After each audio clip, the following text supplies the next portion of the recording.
Shalom, selamat pagi saudaraku yang dikasihi oleh Tuhan Yesus. Pagi ini kita bersama-sama merenungkan satu bagian firman Tuhan dengan topik Jangan menyanyiakan kasih karunia Allah. Terambil dari 2 Korintus pasal 6 ayat 1-2. Demikian bunyi firman Tuhan.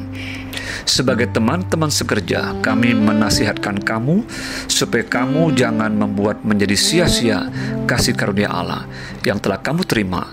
Sebab Allah berfirman, pada waktu aku berkenan, aku akan mendengarkan engkau, dan pada hari aku menyelamatkan, aku akan menolong engkau. Sesungguhnya waktu ini adalah waktu perkenanan itu. Sesungguhnya hari ini adalah hari penyelamatan itu.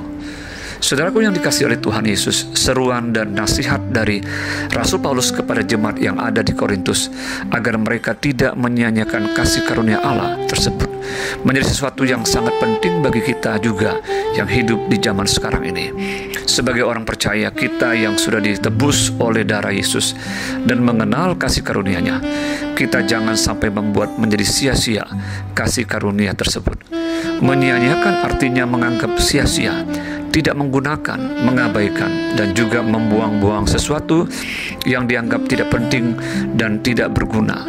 Bayangkan kalau ada orang yang menyia-nyiakan kasih karunia Allah, yaitu keselamatan yang Dia berikan melalui karya Kristus yang telah menebus kita dari kebinasaan. Maka orang tersebut pada akhirnya akan menyesal selamanya, karena tidak ada tempat di surga bagi mereka yang menolak kasih karunia penyelamatan Allah di dalam Yesus Kristus. Seperti dikatakan dalam Roma 6 ayat 23 yang berbunyi demikian. Sebab upah dosa ialah maut, tetapi karunia Allah ialah hidup yang kekal dalam Kristus Yesus Tuhan kita. Di dalam surat 2 Korintus 6 ini, Rasul Paulus menuliskan ada beberapa sikap orang yang menyia-nyiakan kasih karunia Allah di dalam hidupnya, yaitu yang pertama, tidak membuka hati untuk kebenaran firman Tuhan dan mengabaikannya. Ayat 13. Orang yang tidak membuka hati atau tertutup untuk kebenaran firman Tuhan biasanya merasa dirinya sudah benar, merasa sudah tahu banyak, merasa tidak perlu diajar, dan memiliki roh kesombongan.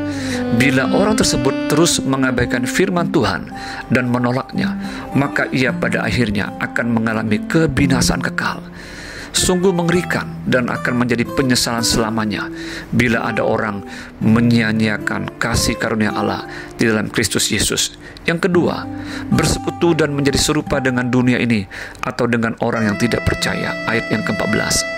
Orang yang sudah percaya kepada Yesus Kristus, maka hidupnya harus menyerupai Kristus. Ada pertobatan yang sungguh-sungguh dan mengalami perubahan di dalam Kristus.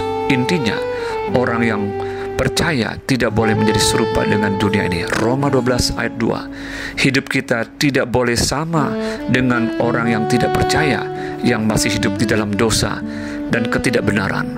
Setelah kita menerima kasih karunia Allah di dalam Yesus Kristus, maka kita sadar bahwa hidup kita bukan milik kita lagi, melainkan milik Kristus.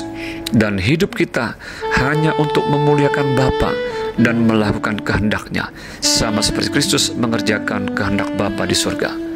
Saudaraku, melalui renungan pagi ini, mari kita mawas diri dan berjaga-jaga agar jangan sampai kita juga menjadi orang yang menyia-nyiakan kasih karunia Allah di dalam hidup kita. Buka hati kita lebar-lebar untuk Kristus dan kebenarannya. Bertobatlah sungguh-sungguh. Janganlah menjadi serupa dengan dunia ini. Janganlah bersekutu dengan ketidakbenaran dan hidup menurut jalan orang yang tidak mengenal Kristus. Berubahlah oleh pembaruan pikiran dan hati kita yang telah dikerjakan oleh Roh Kudus di dalam Yesus Kristus. Selamat pagi, selamat beraktivitas. Tuhan Yesus memberkati. Shalom.